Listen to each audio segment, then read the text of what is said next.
Lõppenud Riigikogu valimiste tagajärjed on meie riigile äärmiselt kahjulikud. Eestis on võimule tõusmas ajaloo kõige vasakpoolsem ja globalistlikum valitsus, mistõttu meie püsimine iseseisva rahvusriigina on sattunud väga suurde ohtu. Peale selle lasub valimistel pettuse kahtlus. Rahvuskonservatiivide kahjustamiseks algatati valimiseelsel nädalal koordineeritud laimukampaania ning e-hääletuse puhul ei ole välistatud tulemuse manipuleerimine Reformierakonna kasuks. Kui ka sinule on vastuvõetamatu see, kuhu me ühiskonnana liigume, siis liitu Eesti Konservatiivse Rahvaerakonnaga. EKRE on eestimeelne, tõe ja õiguse eest võitlev rahvaliikumine, millest on tänaseks saanud parlamendi suurim ja tegusaim opositsioonipartei. Järgnevatel aastatel seisab meil ees raske võitlus. Peame tagama, et valimistel oleks pettus välistatud. Me peame kaitsma oma riiki massiimmigratsiooni, odava võõrtööjõu ning riigi teerullipoliitika eest. Me peame ära hoidma vaikiva ajastu kehtestamise ja rahva vaesumise. Iga meie liige saab anda oma panuse, et Eesti jääks eestlaste rahvuskoduks. Mida rohkem meid on, seda tugevamad me oleme. Erakonnaga liitumise juhendi leiab veebilehelt ekre.ee. Eesti eest.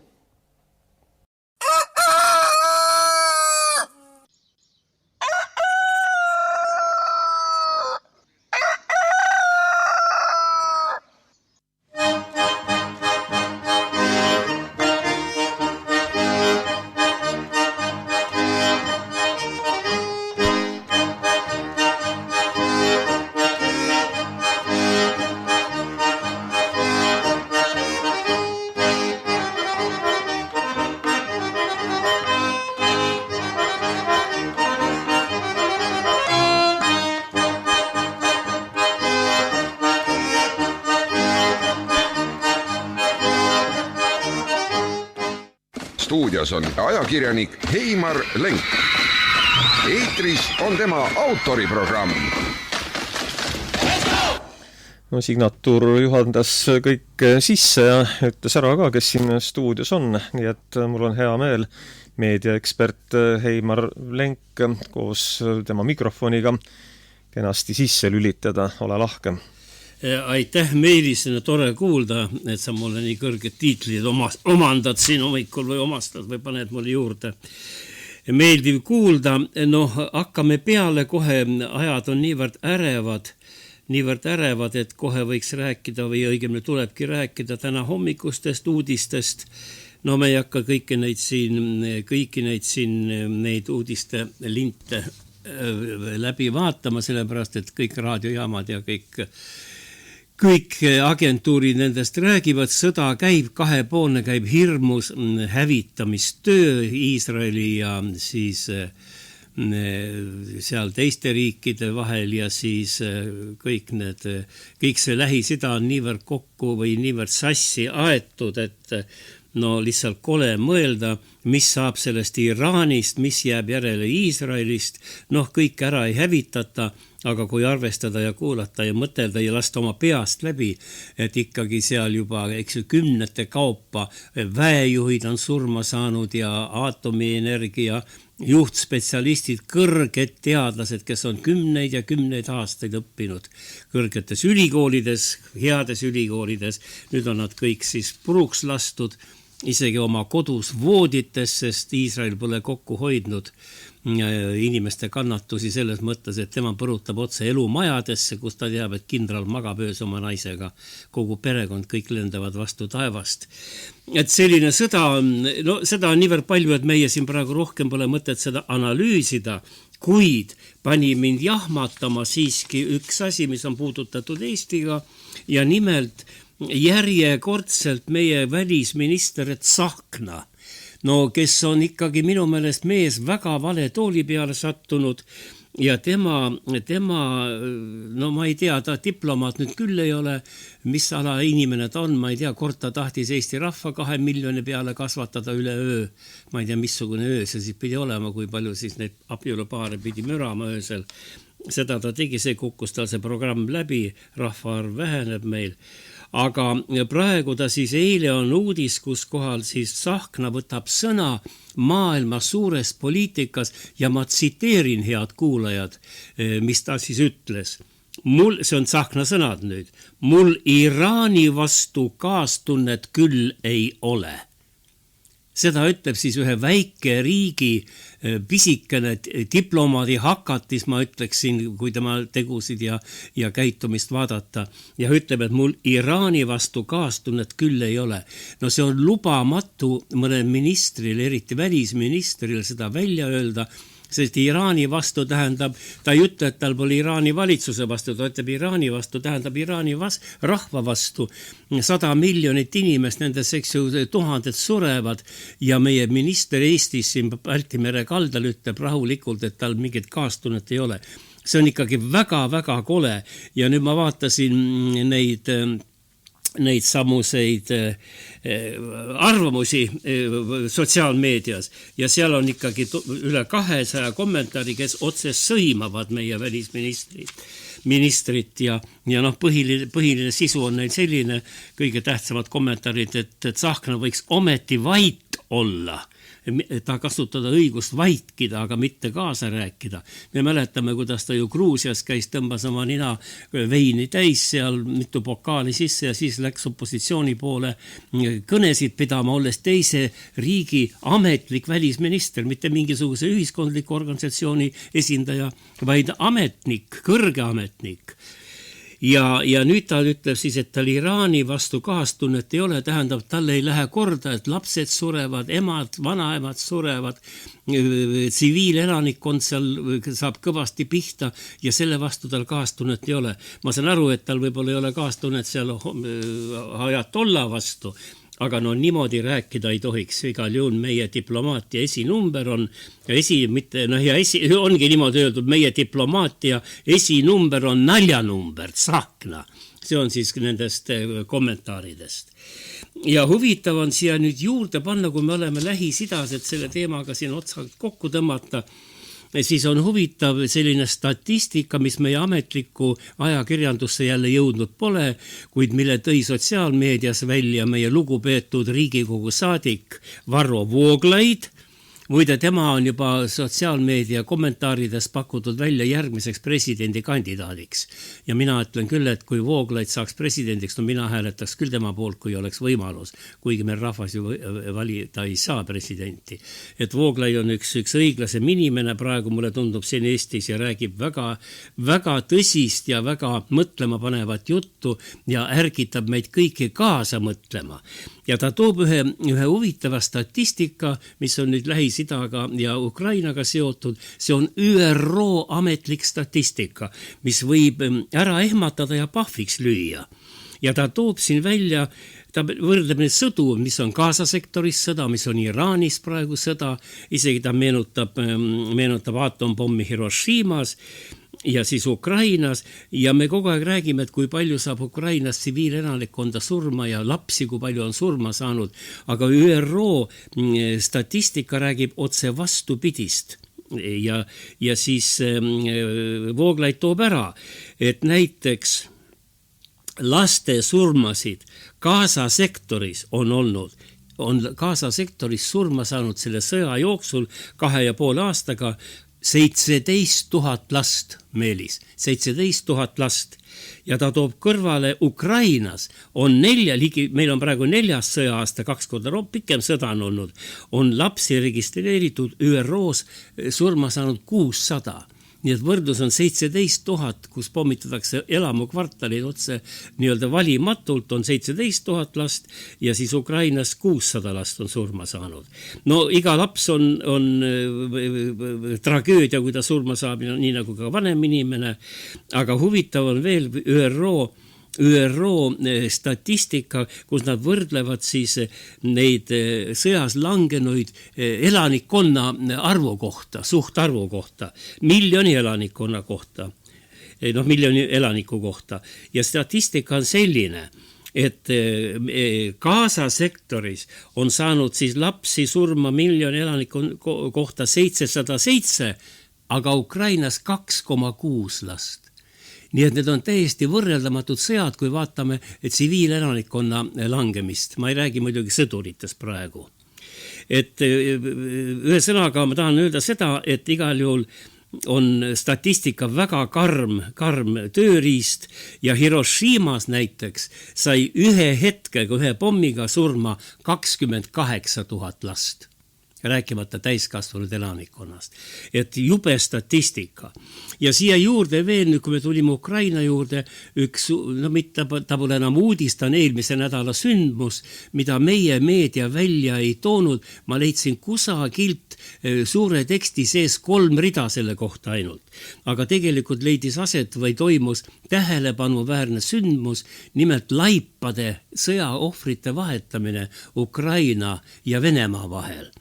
Ja Venemaa sõitis siis, neid oli siis 3 või 4 pikka rekat, kus sees need olid külmutusautod, -16,6 kraadi oli seal külma sees ja valgetes kottides, kilekottides, valgetes üksteise peale lautod näidati neid, kogu maailma televisioon näitas, välja arvatud siin, mulle tundub, et siin Eestimaal eriti ei näidatud, võib-olla siis üks kaader, mina tähele pole pannud, aga maailm rääkis sellest väga laialt ja Venemaa andis Ukrainale üle 1200 Kurski oblastis langenud ukrainlase sõjaväelase laipa, kellel olid küljes ka lipikud nende isikutunnistuse kohta või oli tuvastatud nende isiksus või isik, kes nad on. Ja siis see rong seisis Ukraina piiri ääres terve nädal, reedest kuni järgmise neljapäevani, eelmine neljapäev. Ja siis Ukraina tuli vastu, sest Zelenski ei julgenud neid laipu vastu võtta, sest see tekitas Ukrainas metsiku pahameel, et kuidas neid laipu nii palju on ja kuidas venelased korjavad siis neid laipu rindelt üles. Ja küsiti, aga palju ukrainlased on venelaste laipu korjanud ja palju need vastu anti. Ja suhe on selline, Meelis ja kuulajad. Venemaa andis üle 1200 hästi öeldud, kole on öelda, et hästi hoitud laipa, aga igal kilekottides ja külmutusautodes andis üle 1200 laipa ja Ukraina tõi venelasi vastu 27 laipa. Nii et Ukraina ei ole neid korjanud rindelt üles, aga või öeldi veel ametlikult välja, kokku on Venemaal korjatud Ukraina sõjas langenuid inimesi või kilekottidesse kokku 40 000. Nii et venelased käivad ja riisuvad ilusti üle selle maa pärast, sest praegu on soojaks läinud ja see, mis toimuks metsa all, kui need laibad jääks kõik maha, oleks muidugi kohutav. Et sellised, vaadake, hommikul koledad numbrid ja jubedad arvud, aga lihtsalt neid tuleb ka rääkida, sest muidu me ei tea mitte midagi, sest ma pean ühinema isa Mart ja poja Martin Helmega, kes eilses EKRE saates pühapäeval kell 11 on EKRE saade seal nende raadiojaamades, seal, mis jaamad need on, rida, Kadi raadiod ja siin Võrumaal, igal pool nende eraraadiotes on need saated sees ja seal nad ütlesid välja siis, et Eestis ajakirjandust enam ei ole, sest me tähtsamaid uudiseid ei kuule, on uudised moonutatud ja need uudised, mis tulevad nüüd rahvusvahelise poliitika, eriti Ameerika kohta, tuleb kohe keerata teistpidi ja siis lugeda neid siis miinusmärgiga, siis saate võib-olla tõde teada. Ja veel üks asi, mida ma arvan, et meie raadiokuulajad peaksid teadma, mis on meil jooksis läbi ainult Õhtulehes 1, 2, 3, 4, 5, 6, 7, 8, 9, 10 rida ja ühes veerus. No see on praktiliselt üks pikem lause. Ma näitan Meelis sulle ka, nii väike oli see uudis, mis tuli, aga meie jaoks kohutavad rabav uudis ja nimelt Venemaa asevälisminister Sergei Ryabkov, aseminister, ütles otse välja ja ma nüüd tsiteerin teile, head kuulajad. Sergei Ryabkov ütles jutumärkides, Ukraina sõda ei lõppe enne, kui NATO oma sõdurid Balti riikidest välja viib. Ja mis pärast see lause, see on, me võime naerda, et las ta sealt siis uhkustab ja nii-öelda edvistab, et ta võib ju kõike rääkida, aga seda ta räägib pärast seda, kui siis Putin ja Trump on omavahelisi telefonikõnesid pidanud. Ja tähendab, me võime, ma ei tea, kas kahtlustada või arvata, et see teema oli üleval. ja Ameerika-Venemaa läbirääkimiste käigus tuli välja, et Venemaa nõuab 400-kilomeetrilist kaitsetsooni või puhvertsooni omaenda riigi ja NATO riikide vahel ja sinna sisse mahuvad täpselt Balti riigid.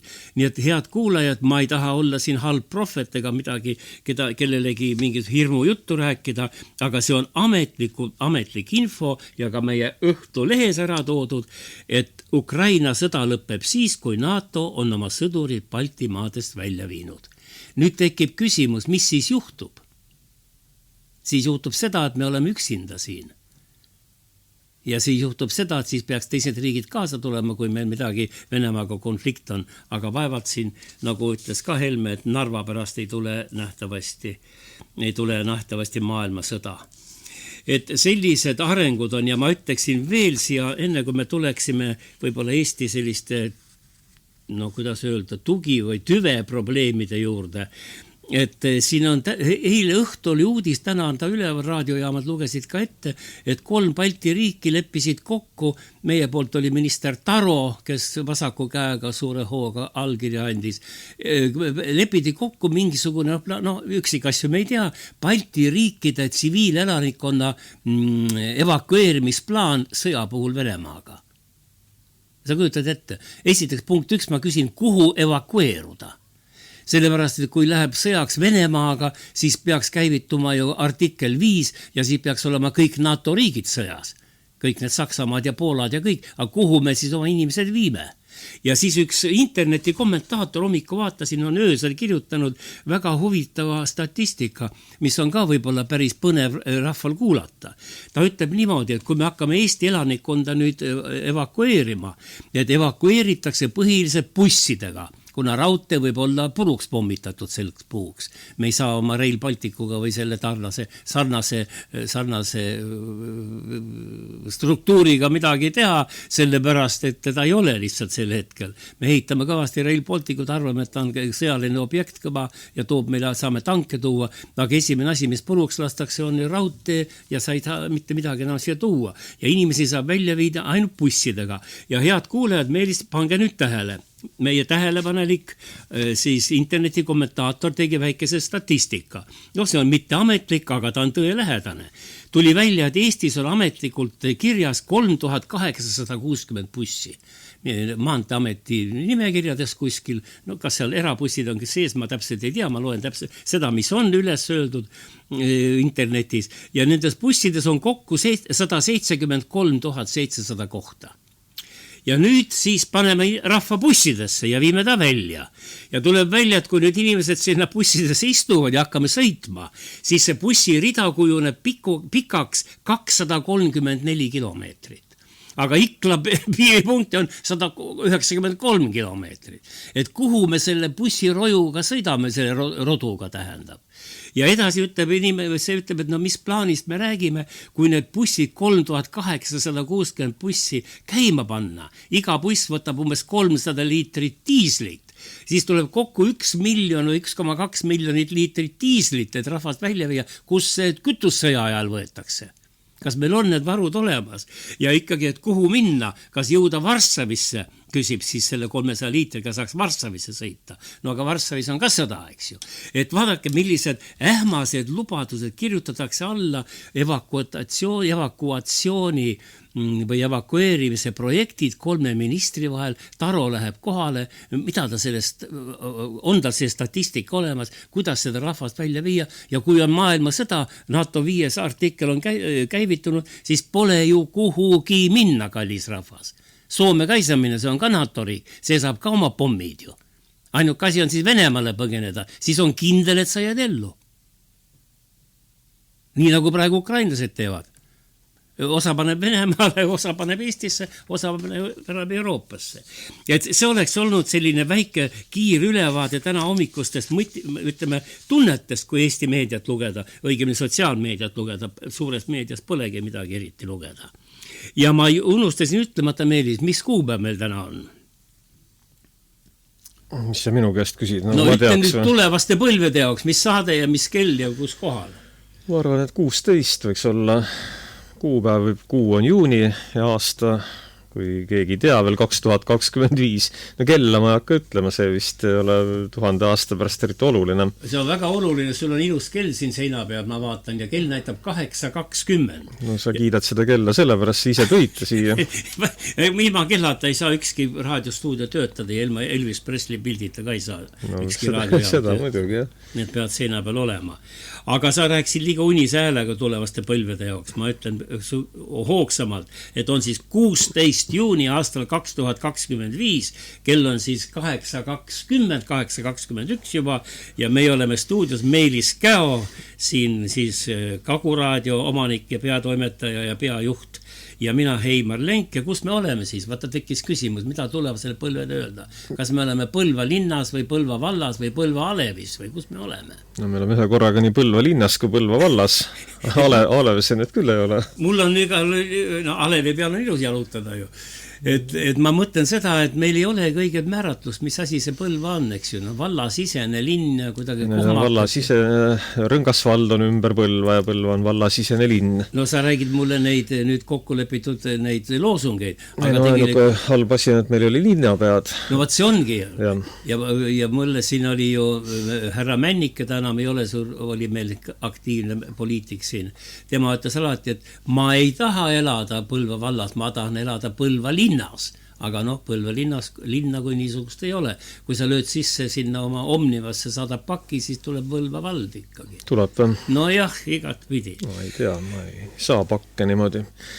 Sa ainult saadad, jah? Ma ainult saadan, jah. Saadan päris linnadesse pakke. Aga sa saadad oma raadio kaudu kogu aeg sõnumeid välja rahvale ja rahvas on väga rahul ja helistab aega mulle ka. Rahvas või? Ja. Kuulati siin, ma mäletan, üks helistas mulle, et kohe hakkab Meelise saade, kas oli reede või laupäeval, oli siis üks naine helistas mulle. No okei, see selleks. Aga nüüd on mulle selle küsimus, mida sa peaksid mulle vastama, mõtle. Eestis läheb viltu viimasel ajal, Eestil eriti hästi ei lähe, kõik kanalid ja kõik seda ka tunnistavad. Et ütle mulle palju, miks läheb Eestil halvasti, mis on 3 peapõhjust, mis segavad meie arengut ja normaalse riigi õitsengut? Mis sulle tundub? Mis on paigast ära Eestis? Mul on 3 põhjust välja toodud. Sinul on 3 põhjust? Jah, mul on 3 põhjust. No ma arvan, et üks põhjus on, mida siin sa oled oma saadetes varamaltki maininud, et meil on natuke oskamatu valitsus, miski pärast valitud oskamatute inimeste poolt, kes ei oska käia õigetel valimistel, vaid harrastavad siis e-valimisi. Just laupäevas lehes oli pikk kahjatsev jutt sellest, et vaat kus lops M-valimisi ei tulegi, et lubadused ei pea vett, et siin oleks olnud teatud seltskond inimesi, kes oleks väga tahtnud M-valimistel osaleda veel. Ma ei tea, kõlab ka kolagi, M ei ole nagu... Ja, see on suur M. Suur M, öeldakse, et sa oled üks suur M. Ega ma muud ei teagi, ma arvan, et Eesti on natuke liiga väike ka võib-olla selleks, et meil väga hästi läheks.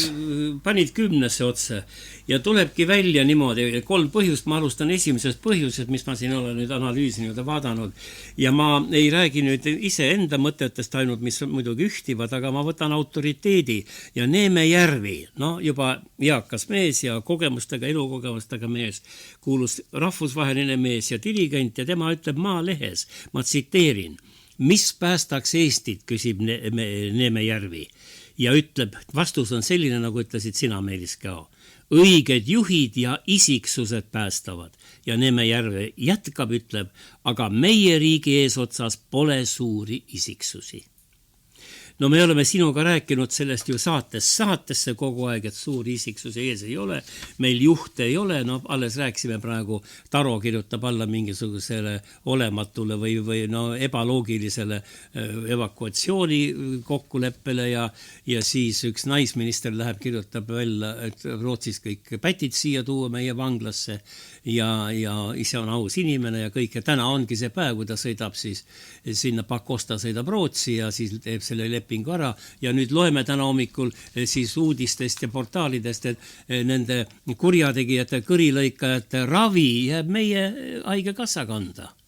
et väga tore, eks ju. Aga kui me küsime, kes on riigimees, ma vaatasin natukese klassikuid ja riigimees on siis selline antiikfilosoof Platon uuris ka seda küsimust juba. Ja tema pidas riigimehe kunsti selliseks, mida iga inimene ei suuda vallata või ei valda. Ja seega kuulub otsustusõigus ainult valitud eliidile, keda sünnib harva. Riigimehi pidas juba Platon harulduseks.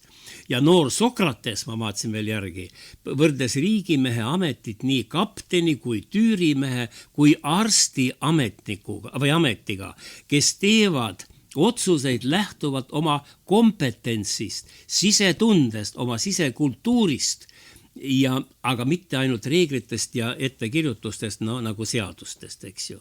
Ja mitte iga valitseja ei valda riigi valitsemise kunsti. Ja on ka neid, kes esitavad selle pähe teadmisi, nagu nad oleksid suured targad mehed, suured riigijuhid, jätavad mulje, et nad muudkui targutavad, nagu meie riigimehed praegu siin. Üks pikk intervjuu ajalehtedes järgneb teisele. Jolleriga, meie minister Jolleriga 2,5 lehekülge intervjuud, Kristiina Kallasega 2,5 intervjuud. Ma lugesin nad läbi, mitte midagi kuulda ei saa. Jolleri põhisõnum oli, ärge tulge puugihammustusega EMO-sse, eks ju. Ja sellised tühjused. Ja seda nimetati vanas Kreekas neid mehi ja naisi, ja ma arvan, et Eestis see väga hästi sobib, sofistideks. Need olid sofistid. Ja sofistide peamiseks tegevusalaks oli retoorika, mida nad siis tasu eest õpetasid poliitikutele ja retoorika oli vaja sellepärast, et Ateenas, nagu me teame koolist, eks ju, kõrgemaks võimuorganiks oli rahva koosolek, kus tuli pidada siis häid kõnesid. Ja oligi siis tuli nii välja, et see, kes parema kõne pidas, see siis sai ka rohkem hääli ja selle ideed läksid läbi. Ja siis sofistid kasvatasid neid. Ja praegu on siis tuleb välja ja siis eesmärgiks oli sofistide kultuuri või ütleme siis haridus eesmärgiks oli kasvatada isikuid, kes oskavad musta valgeks rääkida. Nii ütlevad need vanad targad raamatud. Ja siis tuleb välja, et meie valitsus ongi sofistide valitsus. Oskavad ka meil kõike seda musta valgeks rääkida. Ja nüüd üks väike näide ma võtsin siin välja internetist, et sofistid Riigikogus. Vaadake, siin on praegu nüüd Riigikogu saalis, see oli mõni aeg tagasi, oli üks seadus, kuidas parandada eestlaste poliitilist kultuuri. Ja kui me nüüd kuulame seda praegu kohe, neilis päev käima, kuulame seda heli ülesvõtet, siis me näeme, et poliitilise kultuuri kasvatamise istungil poliitiline kultuur oli unustatud, minetatud, hakati vaidlema seal pikka aega, pool istungit läks nende istungi läbiviimise reeglite vaidlemiseks ja siis nende korraldusküsimuste vaidlemiseks, protseduuri küsimuste üle vaidlemiseks. Et vapustav kuulata, millega tegeleb Riigikogu. Kuulame siis, kuidas moodi arutati seadust Eesti poliitilise kultuuri tõstmiseks. Paneme käima, kuulame.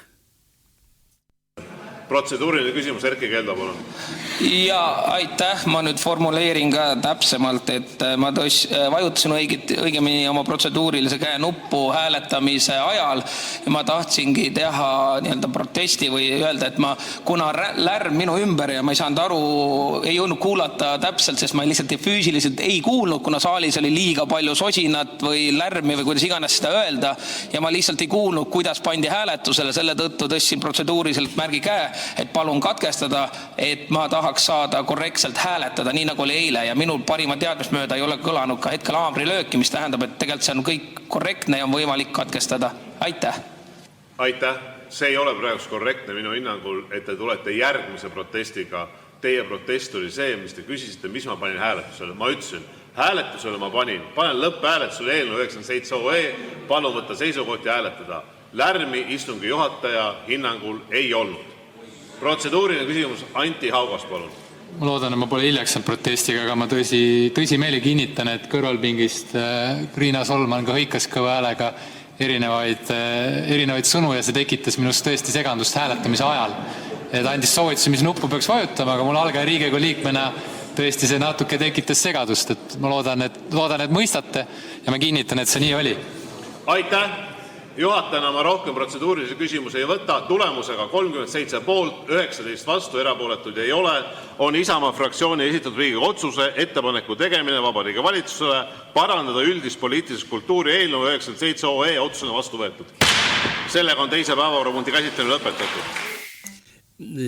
No Meelisel juba tekkis küsimus, et see on vana heli üles võtta. Jah, seda on toodud internetis välja kui üht sellist sofismi, kuidas moodi vaieldakse tühi asjade üle. See on pikk salvestus iseenesest, see on veel 23. aastast.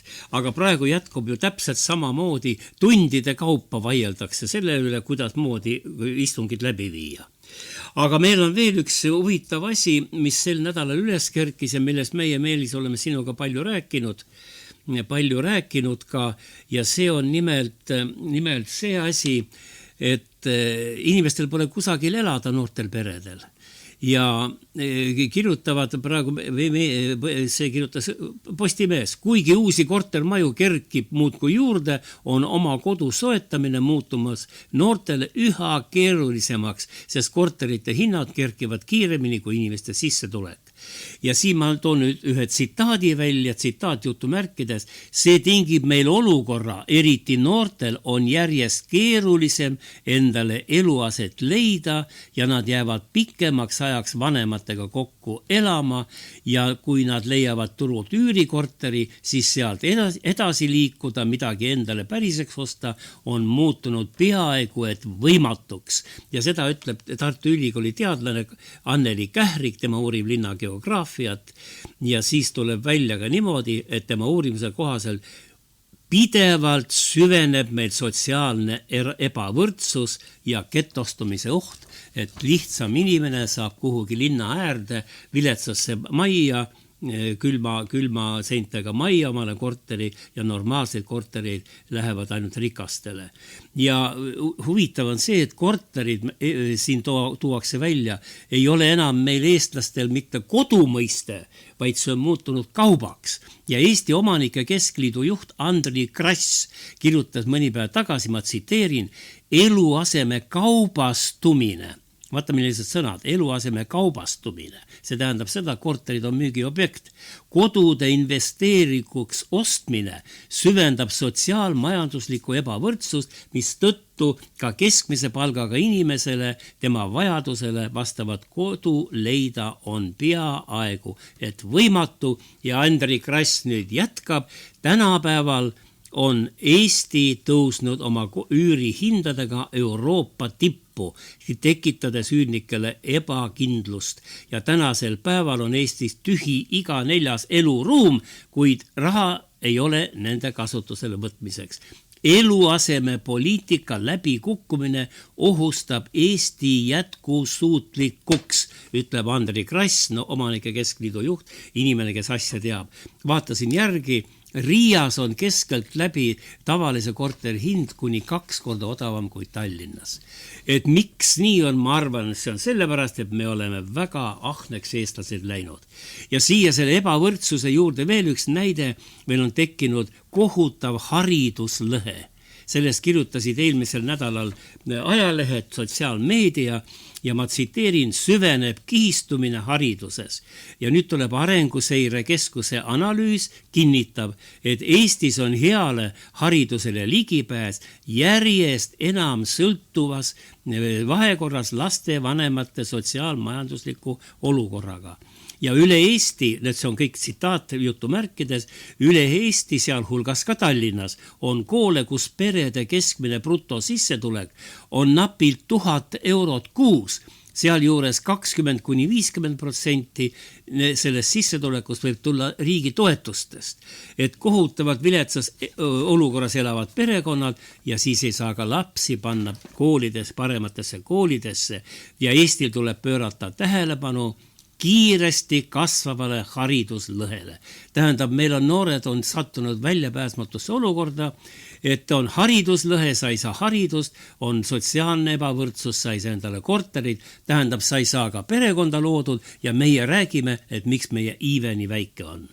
Ja nüüd on veel üks huvitav number teile, head kuulajad, analüüsimiseks, peast läbilaskmiseks ja kaasamõtlemiseks.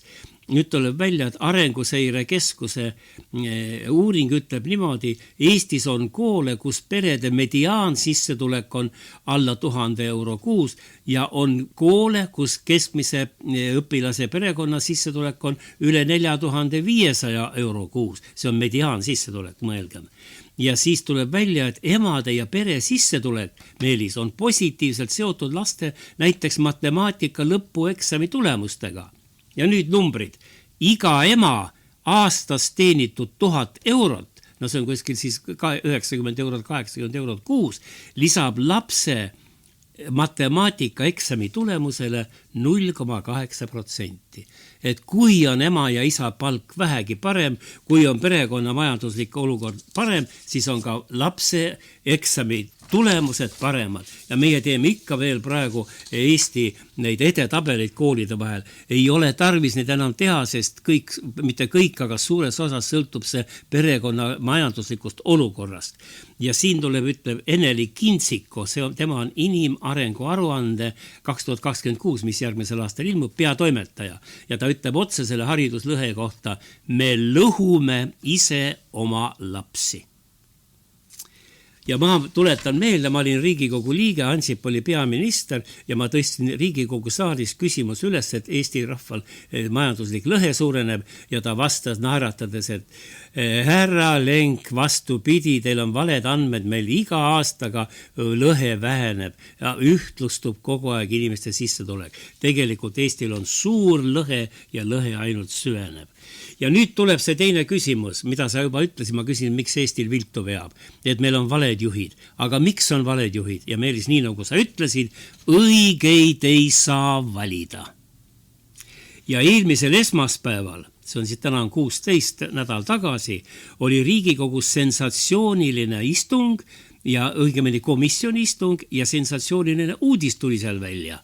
Korruptsioonivastane erikomisjon pidas siis istungi ja seal ilmnesid e-hääletuse süsteemi kohta äärmiselt skandaalsed asjaolud, millega seonduvalt tuli välja tõde, et e-valimiste manipuleerimise võimalus 2023. aasta valimistel oli vappustavalt suur ja siin Varro Vooglaidu me kohe kuulame, võib arvata, et isegi pooled hääled olid võltsitud. Ja mitte ükski ajakirjanduse väljaanne seda teemat pole üles tõstnud. Mitte ükski väljaanne pole rääkinud e-valimistest peale selle M-valimise, mis sa ütlesid, nutetakse, et tahaks ikka M-iga valida, või vabandust, mitte M-iga, vaid mobiiltelefoniga valida.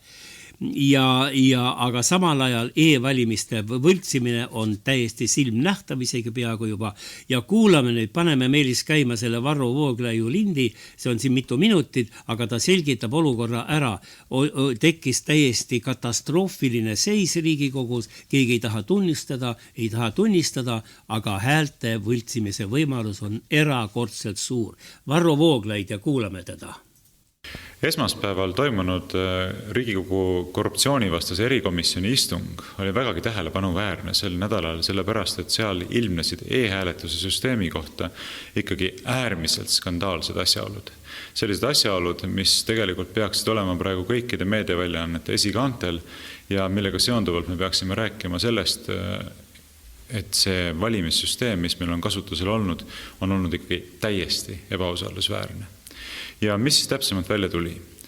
Teatavasti juba mõnda aega tagasi Tehnikaülikooli juhtivteadur Ago Samosson kirjutas Postimehes artikli, kus ta osutas Kristjan Tüüna magistritööle, lühendajaks oli Treier, ja selles magistritöös toodi välja eksperimentidele tuginedes, et tõepoolest ongi nii, nagu oli varem osutanud ka OSCE Odihr, et selles etapis e-hääletuse protsessis, kus kehtivad e-hääled eraldatakse hiljem korduv e-hääletamisega ja paberhääletamisega tühistatud e-häältest ja muudetakse anonüümseks, on võimalik sedelid massiliselt välja vahetada. Ja need sedelid, mis siis lisatakse nii-öelda hiljem loendatavate häälte hulka, ei pruugi üldse pärineda valimiskastist, võivad olla eelnevalt valmis võltsitud. Ja selle üle vaidlus puudub, et 2023. aasta Riigikogu valimistel reaalselt eksisteeris selline olukord. Oli võimalik sellisel viisil massiliselt sedeleid välja vahetada. Nüüd seda, et niisugust võimalust ei kasutataks, peaks kontrollima audiitor. Samas audiitori aruandes, kus pannakse kirja toimingud, mida siis audiitor tegi, ei ole mitte ühtegi märget selle kohta, et audiitor oleks päriselt kontrollinud, et sellisel viisil ei vahetatud sedeleid välja massiliselt. Mitte mingeid märkeid selle kohta ei ole. Ja kui see artikkel välja tuli, siis selle järel riigi valimisteenistuse juhataja Arne Koitmäe tuli välja sellise jutuga, et jah, ei ole küll audiitori jaoks tehtud kättesaadavaks tarkvara, millega ta saaks sellist kontrolli läbi viia, et seda väljavahetamist ei ole toimunud, aga audiitor teostas pistelisi kontrolle käsitsi. No pisteliselt vaatas siit sealt, me räägime rohkem kui 300 000 e-häälest, aga pisteliselt ta vaatas siit ja sealt, et kas on andmed klappivad või mitte. Nüüd häda on selles, et Märt Põder, kes oli ise valimiste juures, e-hääletamise juures, ütleb täiesti ühemõtteliselt ja selgelt, et tema vaatlejana ei mäleta mitte mingisuguseid selliseid pistelisi kontrolle audiitori poolt ja ei mäleta selliste pisteliste kontrollide läbiviimist audiitori poolt ka teised vaatlejad. Ehk audiitor ise oma aruandesse pole selle kohta mitte midagi niisugust kirjutanud ja ka vaatlejad ütlevad, et nemad küll ei näinud, et midagi sellist oleks teostatud. Nii et kokkuvõtlikult öeldes Märt Põder ütleb väga selgelt, et riigi valimisteenistuse juhataja Arne Koitmäe mõtles need pistelised kontrollid lihtsalt välja, ehk maakeeli öeldes valetab nende kohta. Ja mis on kõige rabavam nüüd sellest istungist rääkides on see, et me küsisime Arne Koitmäelt, ma isiklikult küsisin, kes oli kutsutud istungile, kas on mingisugusedki tõendid tal esitada, millest nähtuks see, et päriselt ka ei kasutatud seda võimalust neid sedeleid sellisel viisil massiliselt välja vahetada, nagu ma eelnevalt kirjeldasin. Ja mida Koitmäe oli sunnitud vastama, on see, et mitte mingeid selliseid tõendeid ei eksisteeri. Mitte mingeid tõendeid ei eksisteeri. Ja siin me nüüd siis olemegi. Nüüd see ei ole enam minu või kellegi teisepoolne spekulatsioon, et 2023. aasta Riigikogu valimistel oli võimalus sellisel viisil massiivselt siserünnaku kaudu ehk siseringi kuuluvate inimeste osalusel valimistulemusi võltsida ja sinna siseringi kuulub seesama Koitmäe ise kahtlemata. See ei ole enam mingisugune hüpotees või väide või kahtlustus, see on fakt, et oli võimalus sellisel viisil võltsida. Kas seda võimalust ka päriselt kasutati, seda me täpselt ei tea, meie seda tõendada ei saa, aga fakt on see, et ühtegi tõendit selle kohta, et sedelid välja ei vahetatud, ei eksisteeri. Ja siin me nüüd oleme, et selline on siis see täieliselt demokraatliku Eesti Vabariigi Riigikogu valimiste süsteem.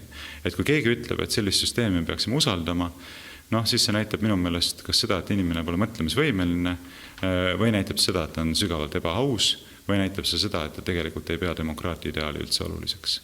Aga ma ütlen veel kord, see on minu parima arusaamise kohaselt sellise mastaabiga skandaal, millest peaks praegu kogu ühiskond tagajalgadele aetuna rääkima. Ometi me näeme, et meedia ei võta üldse tooni peale. Et see on tegelikult vapustav. Ma veel kord juhin tähelepanu, et see ei ole mitte Varro Vooglaiu arvamus või ekspert Märt Põderi arvamus. See on meie parlamendi komisjoni töö tulemusena välja kujunenud seisukoht, et Riigikogu valimistel on e-valimiste puhul võimalus ääli võltsida. Ja seda jaatas ka Arne Koitmäe, valimisteenistuse juht, ja ta ütles, tema tsitaat, e-hääled uutega asendada on teoreetiliselt võimalik. Tähendab, absoluutselt kontrollimatud valimised ja absoluutselt võivad olla kuni seal tuhandete kaupa valed numbrid seal peal ja valed hääled ja nüüd me vaatame, parlamendikomisjon jõuab sellisele, see on ikkagi sensatsioonilisele järeldusele. Ma kujutan ette, kui näiteks nüüd Saksamaal oleks ära tõestatud, et valimissüsteem on täiesti võltsitud või osaliselt võltsitud hääled, oleks ikkagi üleriigiline skandaal. Aga meil ei president, ei õiguskantsler, ei peaminister, ei justiitsminister, kes tegeleb Rootsi vangidega, ei tee nägugi, et ta oleks kuulnud seda arvamust. Ja ometi tuli arvamus parlamendist ja parlamendikomisjonist. Nii et nagu me näeme, ja minu teine väide ongi selline, nagu ka sina ütlesid, Meelis, et kui ei muutu meie valimissüsteem või valimised ei muutu ausamaks ja e-valimisi siis nagu ära ei kaotataks, siis Eesti edasi ei edene. Sellepärast, et rahvas oma arvamust, oma soovi, oma nõudmisi välja öelda ei saa, kuna tema hääl ei kosta ja tema hääle järgi ei kujundata parlamenti, vaid parlamenti kujundatakse patsiga poiste suvategevuse tulemusena. Ja tahan tuua statistika 40% või isegi natuke rohkem, nagu öeldakse, on meil inimesi, kes ei usalda e-valimisi. Nii et siis ühesõnaga esiteks peaks meil olema riigimehed riigi ees ja teiseks peaks olema valimissüsteem õiglane. Aga seda meil ei ole. Aga mis on kolmas põhjus, miks Eesti ei edene? Ja see on nüüd veel üks selline klassikaline põhjus. Meil tuleks lõpetada valetamine. Meil tuleks hakata parlamendis ausaid dispuute pidama.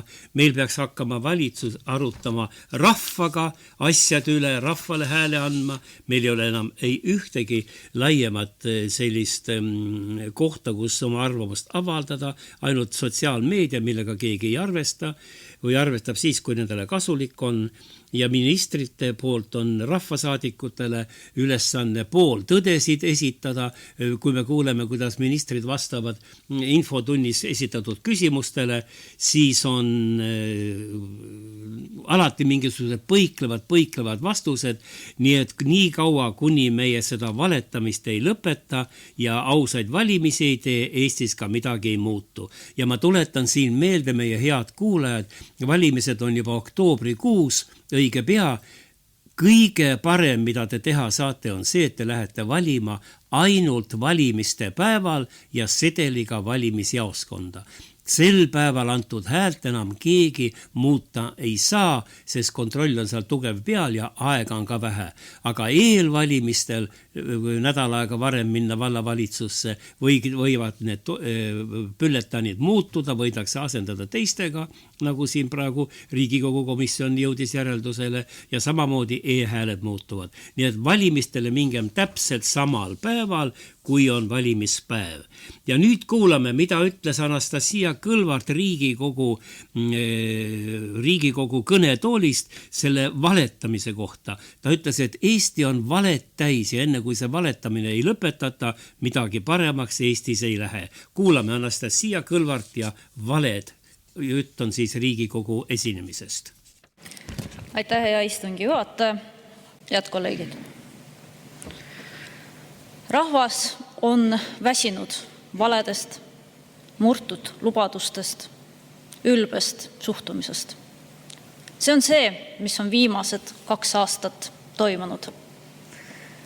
Selleks, et nende maksutõusudega, selle eelnõuga täna välja tulla, valetati rahvale vähemalt 5 korda. Alguses enne valimisi öeldi, et makse ei tõsteta. See oli vale number 1. Pärast valimisi öeldi, et tõstetakse käibemaksu ja tulumaksu, aga seda ainult 22%-ni. See oli vale number 2. Siis öeldi, et tõstetakse need maksud 24%-ni, aga tehakse seda ajutiselt. See oli vale number 3. Sest täna on meil hääletusel eelnõu, kus need käibemaksu ja tulumaksu tõusud 24%-ni jäävad püsima tähtajatult. Siis räägiti, et need maksutõusud on julgeolekuks. Lausa oli eraldi nimetus, julgeolekumaks. Tänaseks on ka sellest loobutud. See oli vale number 4. Seejuures peaminister Michal rääkis meile, kuidas maksufestival peab lõppema. Aga ka see oli järjekordne vale. Vale number 5. Maksufestival jätkub. Täpsemini, maksupõrgu jätkub. Pärast selliseid valesid, pärast täieliku rahva usalduse kaotamist, peaks valitsus tagasi astuma. Kui teil veel oleks mingitki riigimehelikkust alles, siis te astuksite ise tagasi. Mitte ei tuleks välja eelnõudega, milleks pole küsitud mandaati ja mille kohta rahvale süüdimatult näkku valetati. Ma väga vabandan, aga see ei ole demokraatia. Ja Keskerakond jätkab võitlust. Me jätkame võitlust selle nimel, et rahva häält oleks kuulda, et rahva hääl oleks valitsuses. Sest kõrgema võimu kandja on jätkuvalt rahvas, mitte keegi muu. See on põhiseaduse 1. paragrahv. Ja tuleb aeg, kus need valevalitsejad on sunnitud lahkuma ja need maksutõusud saavad tühistatud. Sest ma usun, et rahva hääl jätkuvalt loeb. Ja tuleb päev, kui sellel häälel on siin Riigikogus ülekaal. Ja selle jaoks tulge juba järgmisel kolmapäeval, 18. juuni kell 12.00 Riigikokku ette ja avaldage meelt selle valitsuse vastu, nende maksutõusude vastu, nende valede vastu. Teie hääl jätkuvalt loeb. Aitäh! Ja selle vale teema jätkuks kuulame ka korraks isa ja poega Martin ja Mart Helme või Mart ja Martin Helme. Nemad võttisid sõna oma raadiosaates, mis on igal pühapäeval kell 11 eetris. Ja nemad tõid siis ka selle Rootsi vangide toomise näite täielikuks rahvale ja parlamendile nii-öelda valetamiseks otse niimoodi näkku valetati ja kõiki asju peteti. Ja nagu ma saate alguses ütlesin, alles oli see küsimus üleval meil mõni päev tagasi ja täna juba on minister Pakosta on juba Rootsis, et pange hakata vastu võtma. Kuulame Martin ja Martin Helme valede kohta, mida nad ütlesid oma raadiosaates. Ja siis tuleb meile Liisa Pakosta rääkima, aga punane joon oli see, et nad ei vabane Eestisse. No unustage ära see punane joon. See on ju praegu hetkel avalikkuse rahustamiseks, avalikkuse lollitamiseks, järjekordselt avalikkusele valetamiseks. Sest ega siis see režiim, siin ei toimu enam mitte midagi ausalt. Siin ei ole mitte midagi ausat enam. Siin ei ole ausat meediat. Siin ei ole ausaid küsitlusfirmasid. Siin ei ole ausat mingisugust valimissüsteemi. Siin ei ole mitte midagi ausat enam. Siin ei ole ausat riigieelarvet. Siin ei ole ausaid igasuguseid avalikke konkursse. Mitte midagi ausat selles riigis ei ole. Ja siis tuleb see sama ebaausa režiimi esindaja meile veel kord valetama seda, et need inimesed siia ei pääse. Ja ärge muretsege, need on nii hullud kurjategijad, et nad on hästi kaua vangis. Kujutad ette, me peame ennast lohutama sellega, et nad on hästi kaua vangis. Nagu hästi kaua vangis 10 aasta pärast, 15 aasta pärast ei mäleta keegi seda, et kui nad siia toodi, siis oli juttu mingist punasest joonest. No ma ütleksin selle punase joone jutu kohta, et aga Liisa Pakosta on valetanud kogu selle protsessi käigus korduvalt, jultunult ja suurelt. Sest et kui sa ütled umbes pool aastat, tegelikult ma mäletan, et kuskil juba kohe sügise alguses, kui Riigikogu hakkas koos käima, hakkasime me nõudma aru nii Pakostalt kui Michalilt selle kohta, et me kuuleme mingeid lugusid sellest, kuidas tahetakse Eestisse hakata tooma lääne kurjategijaid, et rääkige nüüd välja, mis plaanid teil on ja milline uinutav mula sealt vastu tuli. Ei, mingit plaani ei ole. Mitte midagi ei ole kokku lepitud. Me kaardistame huvi, me kaardistame Eesti võimalusi.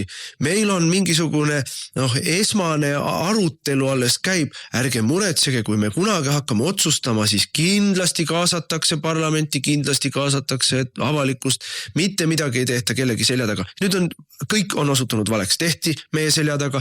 Kaardistamise järel oleks võinud öelda, need ja need variandid on meil, kuidas me siit edasi. Kogu see protsess on toimunud suure vale taustal ja ainuüksi valetamise eest tuleb Pakostale teha umbusaldusavaldus Riigikogus. Ainuüksi valetamise eest, aga lisaks sellele tuleb tal teha umbusaldusavaldus selle eest, et ta üldse tuleb lagedale Eestit kahjustava, Eesti turvalisust rängalt kahjustava, siseturvalisust rängalt kahjustava plaaniga ja Eesti riiki alandava plaaniga. Ja siis ongi, nagu me näeme nüüd saate lõpuks, ütleme, et Eestis ka võitlevad edasi, nagu 1000 aastad on võidelnud omavahel tõde ja vale ja alasti tõde on raske kuulata, ka paistab, et ka Eesti poliitikutel. Ja ma loeksin siia lõppu nüüd antiikajaloost ühe lookese, mis võib-olla paneb meid kaasa mõtlema ja selgitab ära ja seletab ära, miks inimesed ei taha tõde kuulata, miks poliitikud ei taha ausad olla. Ja nüüd ma tsiteerin ja loen siis nüüd mütoloogiast. Kord ammu, võib-olla enne meie aega, võib-olla vanas Kreekas, näiteks kõndisid tõde ja vale koos. Täna on imeline ilm, ütles vale. tõepoolest, vastas tõde. Ehk läheksime kaevu juures basseini suplema, ütles vale. Läheme, vastas tõde. Nad riietusid lahti ja hakkasid ujuma. Järsku salaja ronis vale kaevust välja ja pani tõe riided selga ja kadus minema. Tõde tuli ka veest välja, hakkas otsima oma riideid, ega neid ei olnud. Inimesed nägid paljast tõde ja said vihaseks, et kus tema ilusad riided kadunud on, ja pöörasid alasti tõe juurest ära. Vaene tõde läks tagasi basseini juurde, hüppas vette ja hakkas seal oma häbi varjama ja ei julge enam inimeste juurde tulla. Ja sellest ajast käibki vale mööda maailma tõeks maskeerituna, uhketes tõeriietes ringi ja pakub inimkonnale lahendusi, kuna maailm pole veel valmis alasti ehk päris tõde vastu võtma. No võib-olla, head kuulajad, me Eestis püüaksime teha, et ka me siin hakkaksime seda valet põlgama ja alasti tõde ikkagi nii-öelda tunnistama, ehk proovime, ehk vaatame.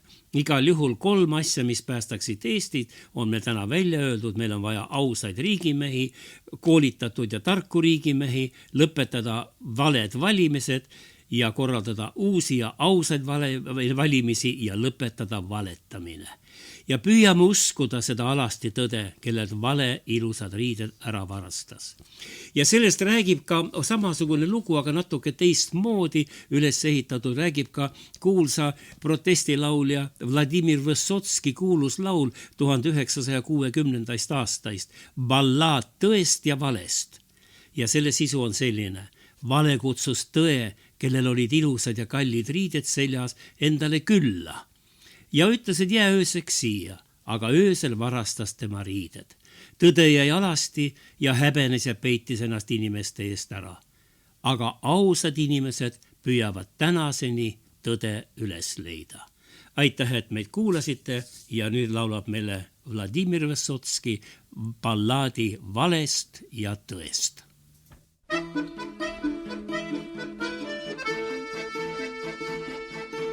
Нежная правда в красивых одеждах ходила, принарядившись для сирых блаженных коллег. Грубая ложь эту правду к себе заманила. Мол, оставайся-ка ты у меня на ночлег. И легковерная правда спокойно уснула, слюни пустила и разулыбалась во сне. Хитрая ложь на себя одеяло стянула, в правду впилась и осталась довольно вполне. И поднялась и скроила ей рожу бульдожию. Баба как баба, и что ее ради родить? Разницы нет никакой между правдой и ложью, если, конечно, и ту, и другую раздеть. Выплела ловко из кос золотистые ленты и прихватила одежды, примерив на глаз. Деньги взяла и часы, и еще документы. Сплюнула, грязно ругнулась и вон подалась.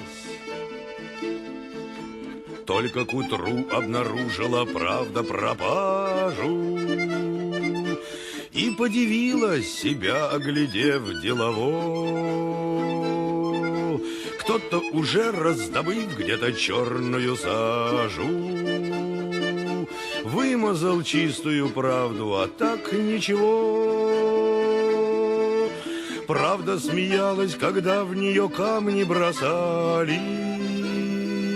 Ложь это все и на лжи одеяние мое. Двое блаженных коллег протокол составляли и обзывали дурными словами ее.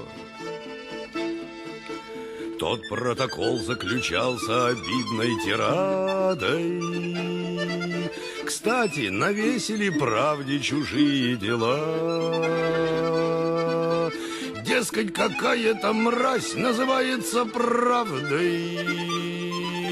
Ну, а сама пропилась, проспалась догола. Голая правда божилась, клялась и рыдала.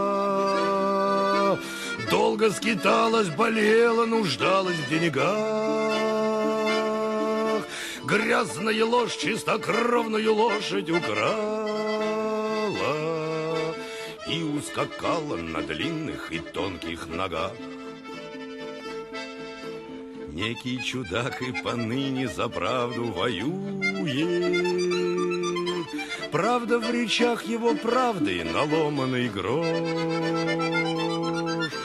Чистая правда со временем восторжествует, если проделает то же, что явная ложь. Часто разлив по 170 граммов на брата, даже не знаешь, куда на ночлег попадешь. Могут раздеть, это чистая правда, ребята. Глядь, а штаны твои носит коварная ложь.